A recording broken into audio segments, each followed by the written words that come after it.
오늘 아침은 미세먼지, 이거 웬 말인가요? 게다가 코로나 확진자 계속 늘고 있고요. 그리고 이달부터 단계적 일상회복에 들어가면서 모임은 많아졌어요. 이러면서 사실 이렇게 공기 중에 떠다니는 바이러스, 세균 좀 걱정이 되는데요. 이러한 문제를, 이런 고민들을 모두 해결해줄 스타트업 대표님과 그리고 투자 심사위원님을 이 자리에 모셨습니다. 자, 오늘의 게스트 김세훈 어썸네이 대표님 그리고 김시환 디캠프 투자실장님 나오셨습니다. 안녕하세요. 네, 안녕하세요. 네, 저희는 어썸한 엑스레이를 만들고 있는 어썸레이의 대표 김세훈입니다. 네, 저는 은행권 청년 창업재단 디캠프에서 투자실장을 맡고 있는 김시환입니다. 우리 지금 앞에 엄청 맛있는 음식들이 기다리고 있어요. 우리 이거 같이 먹으면서 얘기를 나눠봤으면 좋겠는데 한번 이렇게 열어보실까요? 어떤 음식이 준비됐는지. 감사합니다. 네. 안녕하십니까, 이지바이트 송준규입니다. 배를 채울 수 있는 베이스 음식이 준비되어 있고 그다음은 메인, 그리고 디저트, 마지막 깔끔한 음료까지 한 끼 식사의 최대 만족감을 올리는 게 목표인 이지바이트 브랜드입니다.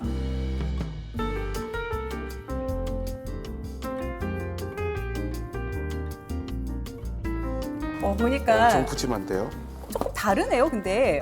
아, 그러네요. 그러네요. 네. 제게 제일 맛있어 보입니다. 제 것도 맛있어 보여요. 일단은 뭐 하나씩 한번 맛을 봐볼까요? 네, 맛있어요. 하나만 먹을 수 없네요. 이거는 밥이에요. 김치볶음밥 같은 거를 뭉쳐가지고 튀긴 음식인데 너무 맛있습니다. 디저트도 있어요. 이제 이따 하나씩 이렇게 뺏어 먹어야 될 것 같아요. 이제 그 단계적 일상 회복에 들어가면서 서울이나 수도권에서도 이제 저녁에 10명 정도는 모일 수 있게 됐잖아요. 정말 저도 이제 모임이 하나씩 생겨나고 있어요. 장소를 선정을 해야지 되는데 뭘 우선순위에 두는지가 좀 궁금해요. 어떤 것인가요? 저는 제 체격을 보면 아시겠지만 무조건 맛입니다. 그렇죠. 네. 맛있는 거 먹으면서 스트레스 풀리는 게 있기 때문에 네.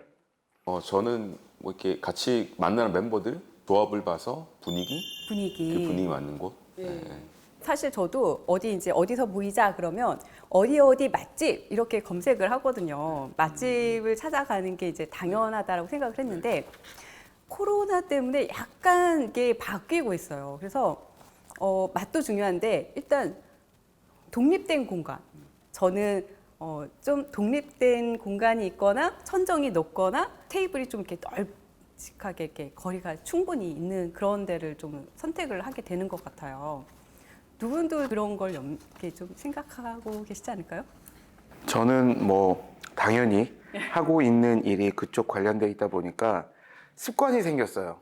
저희는 이제 어느 공간을 들어가면 천장부터 봅니다. 그렇죠. 천장에서 보통 이렇게 구멍이 뚫려 있는 이런 환기구라는 게 있거든요. 그게 있으면 거기는 환기 장치가 있는 공간. 그냥 에어컨만 있으면 그냥 에어컨만 있는 공간 이렇게 구분이 되거든요. 그래서 천장 딱 보면은 여기는 환기 장치가 있네. 그리고 그 다음에는 여기에도 우리 걸 넣어야겠다 이런 생각을 좀 하고 있습니다. 저는 이제 독립된 공간을 선호하긴 하는데 독립된 공간에서의 문제점이 여기는 환기가 잘 될까? 저 앞서서도 뭐 손님들이 이용했었을 텐데 뭐 이런 고민들이 또 생기는 거예요. 근데 하시는 게 공기 정화 장치를 이제 만들고 계시니까 이 공기 흐름을 굉장히 잘 아실 것 같은데 이렇게 장소를 선택할 때 아까 이제 천장이 높은지 뭐 이런 걸 보셨다고 했는데 독립된 공간이 그래도 좋은지 아니면 개방된 곳이 좀 더 안전한지 이게 좀 궁금해요. 좀 팁 좀 주세요. 이거는 여러 전문가가 사실은 한꺼번에 이야기를 하셔야 되는데 이게 포인트에 따라 다른 것 같아요. 우리 말고 다른 쪽에 만약에 확진자나 감염자가 있다 그러면 독립된 공간에 따로따로 안전하게 있는 게 유리한데 만약에 조그만 공간에 안에 누가 들어와 버렸다.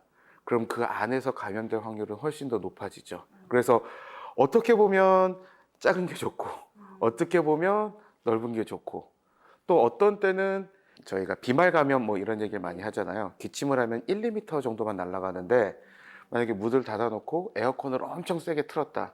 그럼 그게 이제 몇 미터 쭉 날아가는 거죠. 그래서 예전에 보면 모 커피 전문점에서 여름에 문 닫아놓고 에어컨을 세게 틀었더니 그 안에 있는 사람들이 싹 다 감염되는 이런 문제들도 발생을 했었었죠. 아, 그래서 최근에 저는 새로운 기준을 하나 이제 찾을 수 있었던 것 같아요.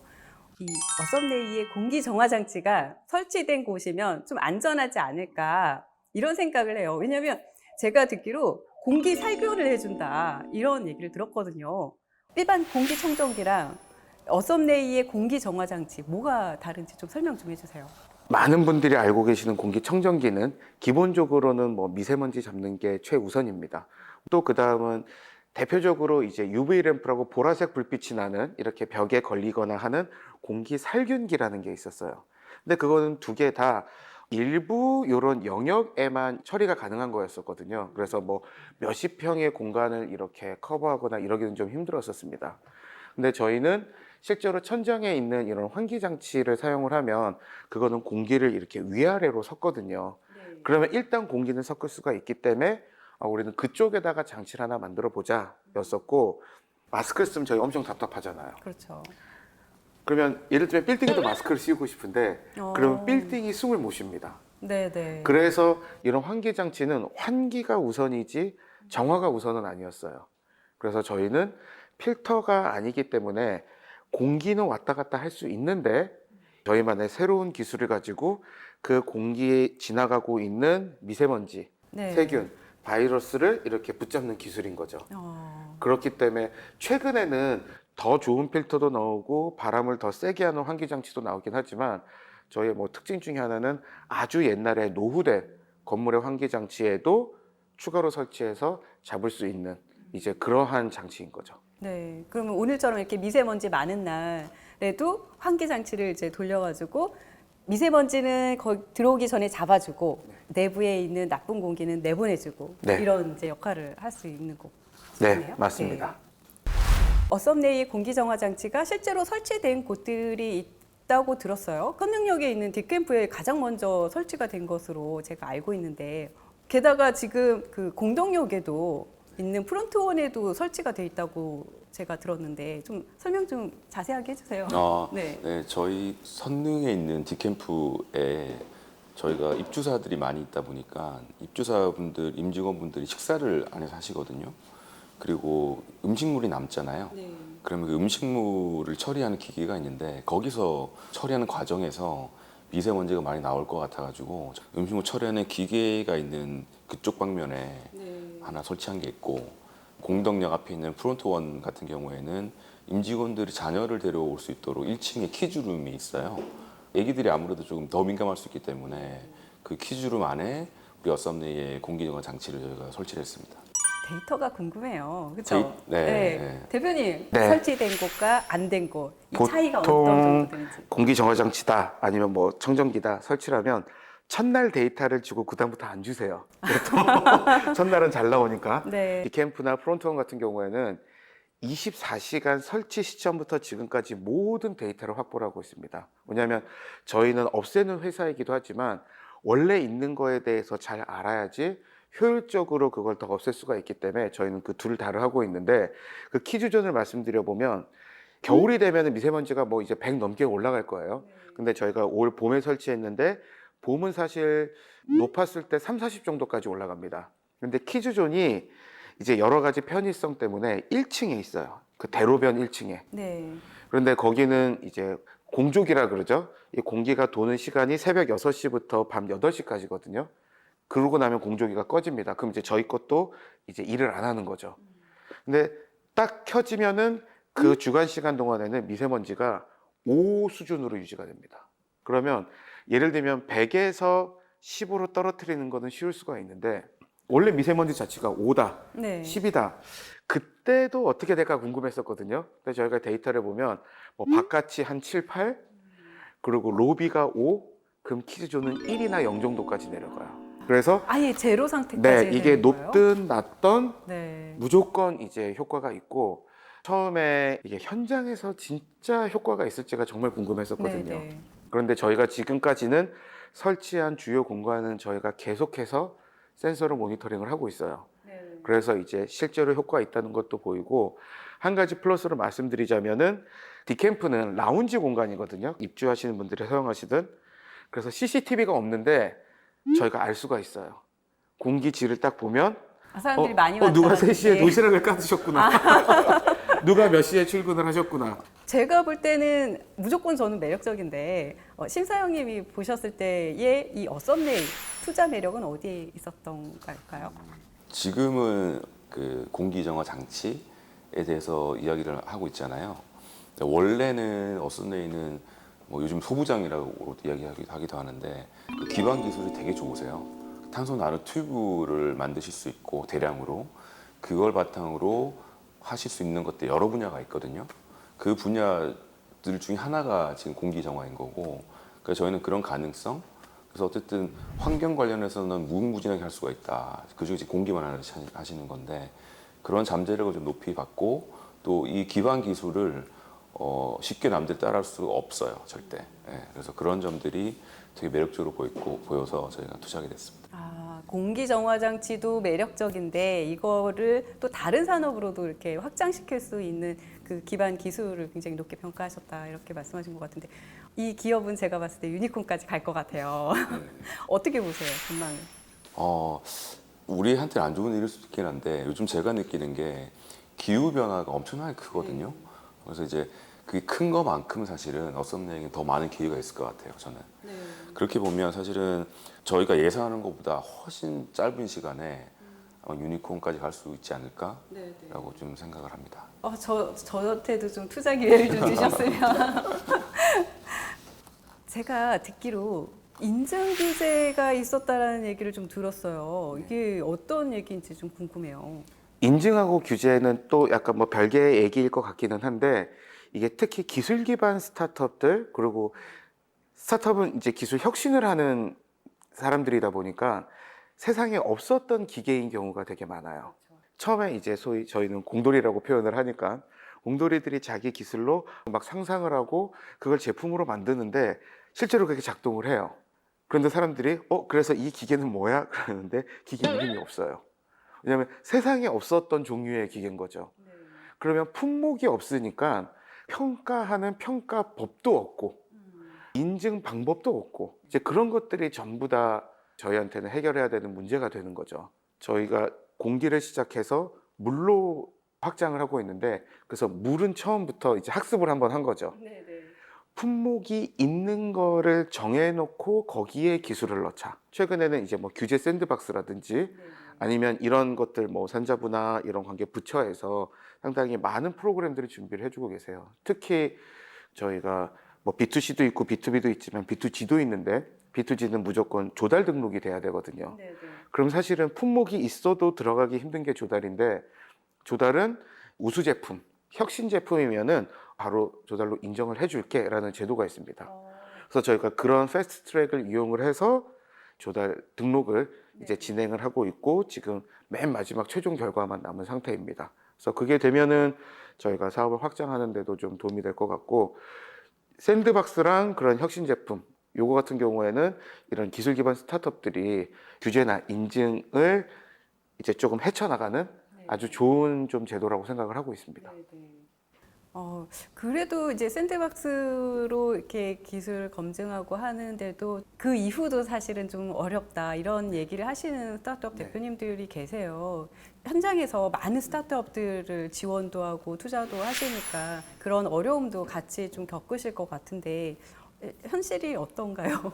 기존의 어떤 우리의 법규들을 보면 안전을 이유로 필요했기 때문에 있던 것들이 있잖아요. 그래서 지금 어쩔 수 없이 그러한 어떤 규제들 적용할 수밖에 없는 거는 한계는 좀 있는 것 같아요.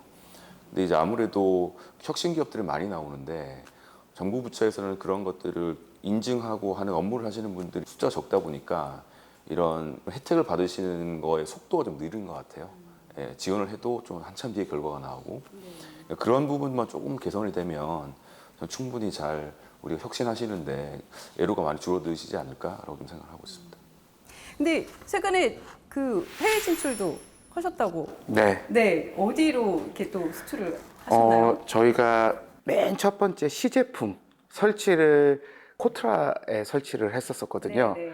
거기가 노후돼서 환기 장치에 공기 정화 기능이 없어요. 네. 저희 기술을 보고 이거는 옛날 건물에도 설치할 수 있으니까 했으면 좋겠다라고 했었고, 그때 인연으로 코트라 내에서 저희 기술이 좀 알려지다 보니까, 코트라가 재밌는 게 이렇게 순환 근무를 하잖아요. 거기는 뭐 3년 들어왔다가 3년 나가고, 그럼 안에서 저희 걸 보신 분이 나가서 이걸 좀 소개를 하고 싶다. 네, 네. 저희는 너무 감사하죠. 네. 그런 프로그램 플러스 최근에 기업들의 CSR 활동이 많은데, 뭐 중견기업, 대기업은 CSR 프로그램으로 자금을 대고, 이런 기술 기반 스타트업의 제품을 개발도상국이나 제3국에 지원을 하는 프로그램이 기획이 됐어요. 그래서 저희가 이번에 인도네시아에 병원과 병원 정말 지하철, 필요하죠. 네, 그래서 지금 이제 시범 설치하는 것들을 준비를 하고 있습니다. 아니 우리나라에는요.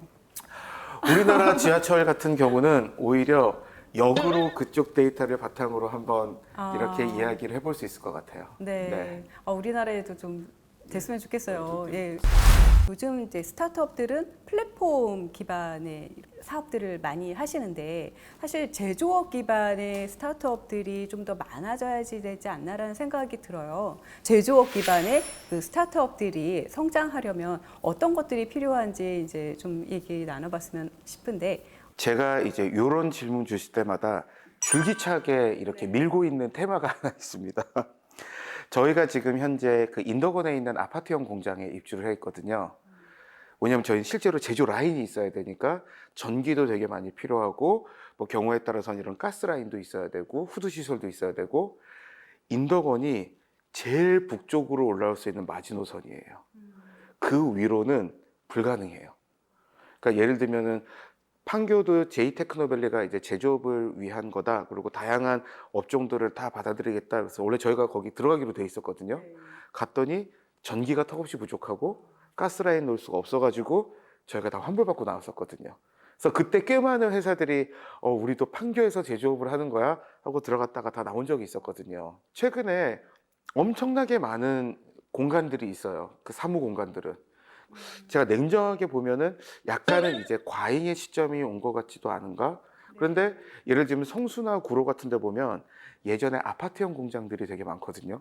그래서 오히려 저희는 그런 데를 기관들에서 제조업을 위한 스페이스가 되는 거죠.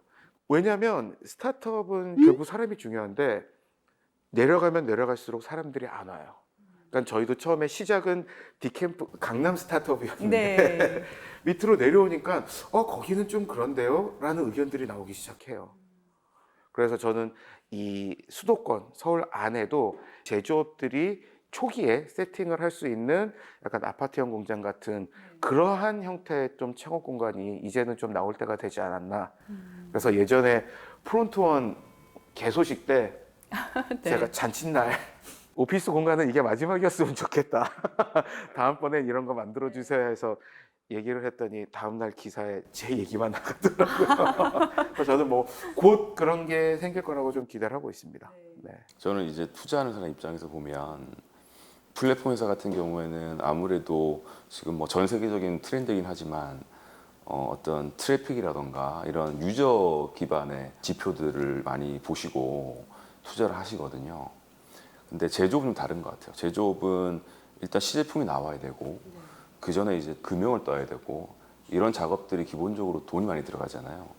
이제 그러다 보니까 초기 자금이 사실은 많이 필요하고, 또 플랫폼 같은 경우에는 플랫폼 자체가 어떤 채널이 되기 때문에 그 안에서 매출이 일어날 수가 있잖아요. 근데 제조업은 별도로 판로를 또 뚫어야 되거든요. 그래서 이제 그런 부분들이 좀 어떻게 보면 처음에 초기 세팅하는 자금들, 판로 개척하는 부분들, 이런 부분들에서 좀 고민을 많이 하고 같이 좀 할 수 있는 것들을 해야 된다, 사회적으로. 그래야지 우리나라가 제조업 다시 강국이 될 수 있다라고 좀 생각이 들어요. 마지막을 좀 희망차게 좀 마무리를 할까 하는데, 썸네이의 앞으로의 계획을 좀 들어보고 싶어요. 지금은 공기 살균 정화 분야로 진행을 하고 있는데, 사실 저는 제조업에 있어서의 플랫폼 회사가 좀 되고 싶은 생각이 있습니다. 그게 뭐냐면, 저희는 아까 그 실장님이 말씀하신 것처럼 탄소 나노튜브 섬유라는 소재, 그리고 그걸 이용한 익스트림 UV 또는 엑스레이 광원이라는 부품이 있고 여러 가지 장치를 만들 수 있는 회사거든요. 그래서 저희는 이제 어썸레이라는 엔진을 가지고 다양한 이런 분야로 좀 확장을 하려고 있습니다. 그래서 첫 번째 지금 공기 쪽은 사업화가 이제 진행이 된 거고요. 저희가 공기도 살균이 되지만 물에다가 쏴도 살균이 되거든요. 오, 예. 그래서 작년에는 저희가 해수부에서 해수 살균하는 거에 대해서는 신기술 인증을 이미 받았고 이제 내년에는 그 제품이 나옵니다. 그래서 저희가 이 하나의 기술이 얼마나 다양한 쪽으로 이렇게 펼쳐지는지를 한번 직접 보여드리고 싶고 제조업도 그냥 한 가지 제품만 만드는 게 아니라 하나의 플랫폼이 될 수 있다라는 이런 것들을 좀 보여드리고 싶습니다. 네, 오늘 너무 감사드리고요. 이제 아쉽지만 유페키친 문을 닫을 시간이 된 것 같아요. 오늘 이렇게 참여해 주신 어썸레이 김세훈 대표님 그리고 김시환 투자실장님 오늘 감사합니다. 감사합니다.